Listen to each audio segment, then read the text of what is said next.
My daughter-in-law's voice, sharp and demanding, cut through the phone. Mom, we'll be at your new cottage in 2 hours with 20 people from my family. We'll stay for 2 whole weeks. So be ready to host. My knuckles turned white as I gripped the phone. 20 people for 2 weeks in the cottage I had worked a lifetime to buy. Little did she know, I had a plan that would flip the script and leave her fuming. Before we dive in, hit that like button if you believe boundaries matter, and subscribe for more real stories where justice is served fresh. Trust me, you'll love how this one ends. And hey, drop a comment if you've ever had family overstep their welcome. Signed the papers on my dream cottage. The paint was still fresh. The air smelled of pine drifting in from the woods, and for the first time in years, I felt like I could finally breathe. This place was my escape. No deadlines, no noise, no demands, just me, the porch swing, and a view of the lake. I was savoring that very thought. When the phone rang, I smiled, seeing it was Emma, my daughter-in-law. She had never exactly been easy to deal with, but I answered cheerfully. Mom, we are so excited about the cottage, she gushed. That's nice, Emma, I said. It's beautiful here. But before I could finish, she cut in. So here's the plan. We'll be there in 2 hours with 20 of my relatives. We'll stay for 2 weeks. Just get the guest rooms ready and plan meals for everyone. Her tone was bubbly, confident, and dripping with entitlement. My stomach dropped the quiet retreat. I had worked and saved for my whole life. She thought it was her personal resort. I felt heat rising in my face. My grip on the phone tightened until my nails dug into my palm. The kitchen seemed to shrink, the air growing thick with tension. My heart pounded like a drum, a silent scream of "How dare you!" trapped in my throat. Instead, I forced my voice to remain steady. Oh, I managed. That's quite a surprise. She laughed, dismissive. Surprise? It'll be fun. Don't stress. We'll bring some groceries. Just make sure the beds are made up.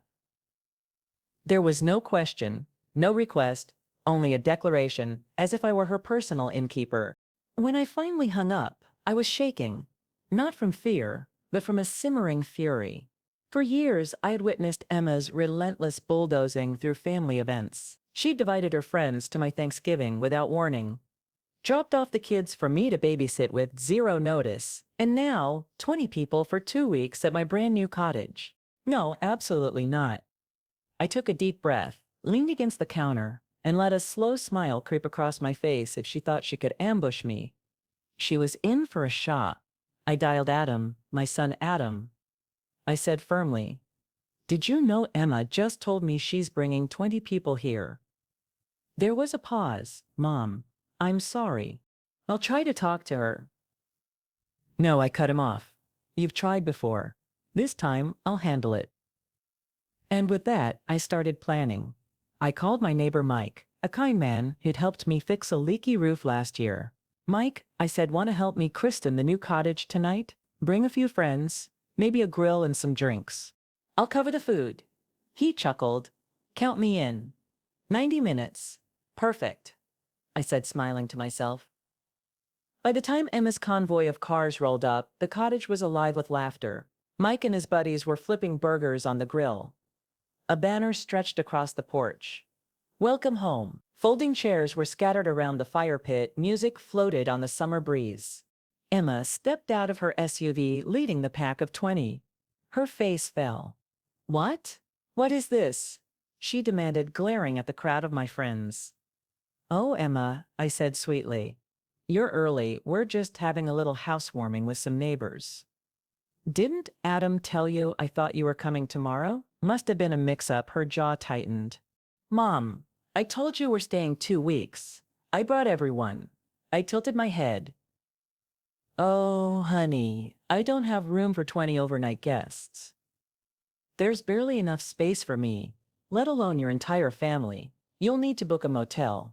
Maybe join us tomorrow for lunch if you'd like. Behind her, her relatives shifted uncomfortably, clearly embarrassed. One of them muttered, Emma, I thought you said this was all arranged. Emma's cheeks burned red. She spun on. Adam, you didn't handle this. Adam looked like he wanted to sink into the ground. I told you it wasn't a good idea. Well, you could have warned me, she snapped. I folded my arms. My voice calm but firm. Emma, this is my home, not a free hotel. Next time, ask. Don't assume tonight we're full. I suggest you head back into town before the kids get too tired. The silence was delicious. Her parents shot me apologetic looks. Her cousins began shuffling back toward the cars. One even whispered, "Sorry about this." Ma'am Emma, meanwhile, was shaking with rage. Her eyes blazing. "You'll regret this," she hissed. I simply smiled, raised my iced tea, and said, "Enjoy the drive." Her convoy of cars rolled away into the evening dust, trailing behind them. As the taillights disappeared down the road, I sank into my porch chair. My friends burst into laughter, clinking glasses and passing me a plate of food. The cottage hummed with lively conversation, the warmth of firelight, and the comforting aroma of grilled corn. For the first time in years, a profound sense of control settled over me. No gnawing guilt, no fear of being labeled difficult, just an exquisite peace. It was a peace hard-earned and sweet. Emma had believed she could easily manipulate me. But tonight she learned that while I may be polite, I am no pushover. Sometimes the most satisfying form of revenge is simply upholding your boundaries. By respecting yourself, even the most entitled individuals cannot take advantage. My cottage remained mine, and with it, my peace of mind. If you enjoyed this story of a sweet mother-in-law's revenge, please like and subscribe for more tales where justice is served with style. Share this with someone who's dealt with an entitled in-law. They'll appreciate it. And tell me in the comments, what's the boldest boundary you've ever had to enforce?